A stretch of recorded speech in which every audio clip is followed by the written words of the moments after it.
Hello dear students, math की इस class में आप सभी का स्वागत है। आज हम बात करने वाले हैं class 11 math chapter 3.1 question number 4 and 5 के बारे में। तो चलिए देखते हैं क्वेश्चन नंबर 4 क्या है। क्वेश्चन नंबर 4 दे रखा है एक वृत्त जिसकी त्रिज्या 100 सेंटीमीटर है। मतलब इस वृत्त की एक वृत्त है जिसकी त्रिज्या कितनी है, 100 सेंटीमीटर है, कि 22 सेमी लंबाई की चाप वृत्त के केंद्र पर कितने डिग्री माप का कोण बनाएगी। मतलब एक चाप है जिसकी लंबाई कितनी है, 22 सेंटीमीटर है, वो केंद्र पर कितने डिग्री माप का कोण बना रही है, ये पूछा अपन से। तो ये वृत्त है और इसकी त्रिज्या है 100 सेंटीमीटर है, और एक चाप ले लिया, चाप की लंबाई कितनी है, 22 सेंटीमीटर है, जो केंद्र पर कितना कोण बनाएगी ये पूछा है क्वेश्चन में, कि 22 सेंटीमीटर चाप की लंबाई है, इस चाप के द्वारा केंद्र पर अंतरित कोण कितना है, वो डिग्री माप में पूछा है, डिग्री माप का कोण बनाएगी, है ना। तो कितने डिग्री माप का बनाएगी, ये थीटा निकालना है अपन को ना। तो ये वाला दे रखा है 100 सेंटीमीटर, और ये कितना है एल, ये चाप की लंबाई कितनी है, 22 सेंटीमीटर। तो ये थीटा निकालना, और हम जानते हैं कि थीटा बराबर एक फॉर्मूला होता है, थीटा बराबर चाप की लंबाई बटा में त्रिज्या, थीटा बराबर एल अपॉन आर, ये फॉर्मूला होता है, आपको पता होगा। ये वाला नहीं पता है तो मेरा प्रीवियस वीडियो देख सकते हैं आप, उसमें मैंने सब कुछ अच्छे से बताया इस फॉर्मूले के बारे में भी, है ना। तो थीटा बराबर एल अपॉन आर है, यहाँ से एल की वैल्यू लिखिए 22 और आर की वैल्यू है 100, तो थीटा बराबर 22/100। तो यहाँ से 2 से काट देंगे, 11/50, और ये वैल्यू किस में आती है, रेडियन में आती है। ये आपको ध्यान रखना है कि थीटा की वैल्यू किस में आती है, इस वाले फॉर्मूले में रखते हैं तो थीटा की वैल्यू हमेशा रेडियन में आती है, और अपन को किस में पूछा है, डिग्री में पूछा है। तो अपन इसको डिग्री में कन्वर्ट करेंगे अभी। तो रेडियन में दे रखा है, तो थीटा बराबर 11/50, ये है रेडियन में। अब रेडियन को डिग्री में कैसे कन्वर्ट करते हैं ये भी मैंने आपको प्रीवियस वीडियो में बताया था, अगर आपको नहीं पता है तो आप जाके वो वीडियो देख सकते हैं।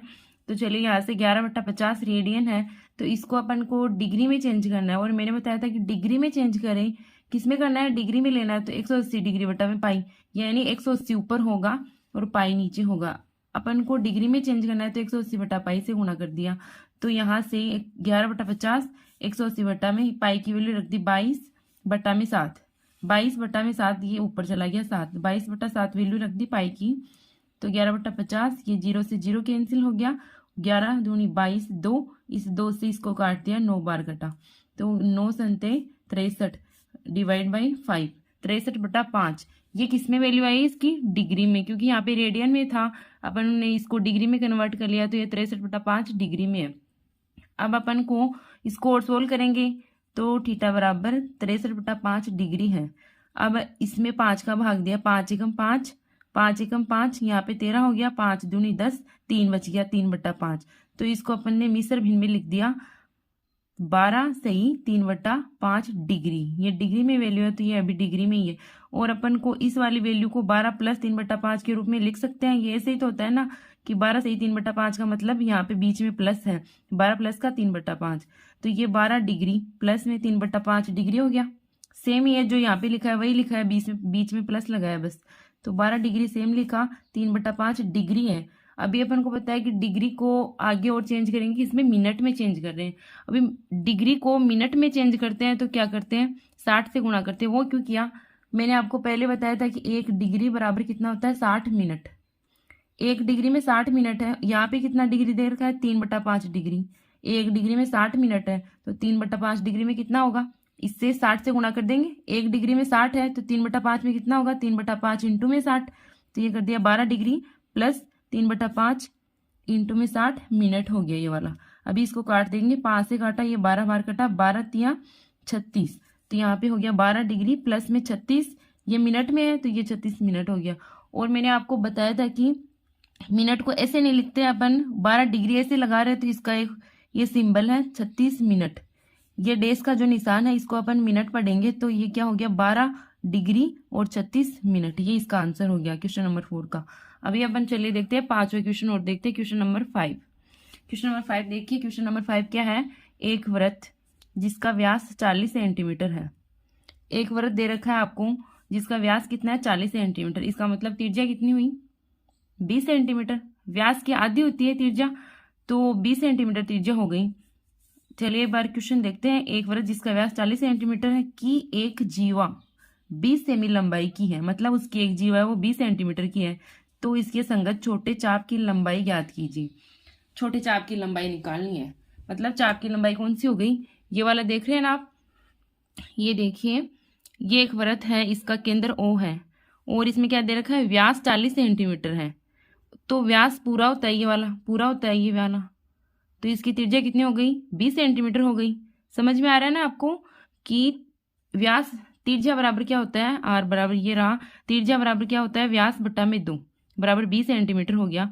त्रिज्या व्यास की आधी होती है, व्यास ये वाला पूरा हो गया, इतना था, ये पूरा हो गया, त्रिज्या इसकी आधी हो गई, तो ये हो गया 20 सेंटीमीटर हो गई त्रिज्या। अभी क्या करना है, और क्या दे रखा है, जीवा कितनी है, 20 सेंटीमीटर लंबाई की, ये एक जीवा ले ली ए बी, इसकी ये जीवा हो गई, इस वृत्त की ए बी क्या है, जीवा है, और इसकी लंबाई क्या दे रखी है, 20 सेंटीमीटर दे रखी है। और यहाँ से ओ को यहाँ ए से मिला दिया और इस यहाँ तक मिला दिया, और ये वाली क्या है, ओ ए क्या हो गई, त्रिज्या है, क्यों सेंटर से जा रही है परिधि तक, तो ये त्रिज्या हो गई।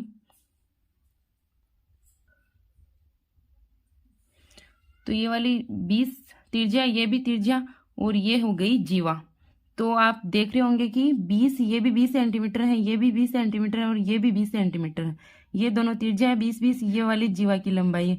तो इसका मतलब ये क्या हो गया, एक समबाहु त्रिभुज हो गया, तीनों भुजाएं सेम है। और हम जानते हैं कि समबाहु त्रिभुज ये हो गया ओ ए बी, ये समबाहु त्रिभुज है, का प्रत्येक कोण 60 डिग्री का होता है। समबाहु त्रिभुज का प्रत्येक कोण क्या होता है, बराबर होता है और 60 डिग्री का होता है ना। तो थीटा बराबर कितना हो गया, 60 हो गया।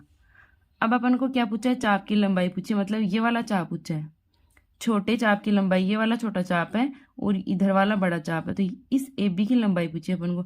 अब हमारे पास में थीटा की वैल्यू आ गई 60 डिग्री और त्रिज्या है 20 सेंटीमीटर, और वो फॉर्मूला है एल बराबर आर थीटा, एल बराबर आर थीटा। लेकिन मैंने ये बताया था कि अपन को चाप की लंबाई एल निकालनी, ये वाली निकालनी, एल निकालनी है अपन को।